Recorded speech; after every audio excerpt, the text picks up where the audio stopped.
guess I would ask you, why hasn't he been held accountable, or anybody? Really? Well, pardons were given out by to many people, and they shouldn't have been given out. Like the Unselect Committee of Political Thugs was given a pardon because they destroyed all of the information from 2 years of hearings, and they should be arrested, but they were given pardons. Was he given a pardon, Mayorkas? Was he not? I don't believe so. Well, I'd take a look at that one, because what he did is it's beyond incompetence. Something had to be done. Now, with that being said, he took orders from other people, and he was really doing the orders, and you could say he was very loyal to them, because it must have been very hard for him to stand up and sit up and, talk about what he allowed to happen to this country and be serious about it.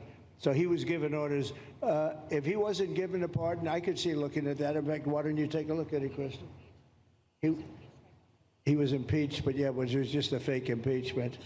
It was a fake impeachment. Why don't you take a look at it? I think he was so bad. They were all so bad. Look, it was the worst president in the history of our country. We've had some bad ones, but he was the worst president. But somebody told Mayorkas to do that, and he followed orders, but that doesn't necessarily hold him harmless. So take a look at it. It's a very good question. President Trump came into office on January 20th. The United States had endured the largest wave of illegal immigration in human history. Not just American history, human history. And within just a few days, President Trump, through his strength, leadership, diplomacy, and vision, achieved the most secure border anyone in the world has ever seen. When we recently went overseas to the NATO summit, I had senior staff in foreign governments come up to me and ask me how he achieved the Trump miracle on his border, and could that be replicated in their countries. For individuals who don't work in this space, to have 0 successful illegal entries in an entire month should be an impossible achievement.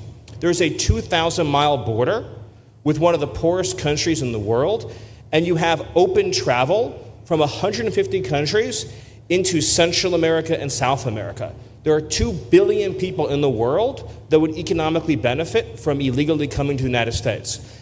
And through the deployment of the military, through the deployment of novel legal and diplomatic tools, through the building of physical infrastructure, through the empowering of ICE and Border Patrol, and the entire federal law enforcement apparatus, President Trump achieved absolute border security. And now, once this legislation is passed, he will be able to make that with those resources permanent. Watching what you've done, sir, has been one of the honors of a lifetime. I'm proud to be able to play any role in it. And what President Trump is going to achieve next with the resources in this bill will make America safer, stronger, freer, more sovereign, and more prosperous than it has ever been before. Thank you.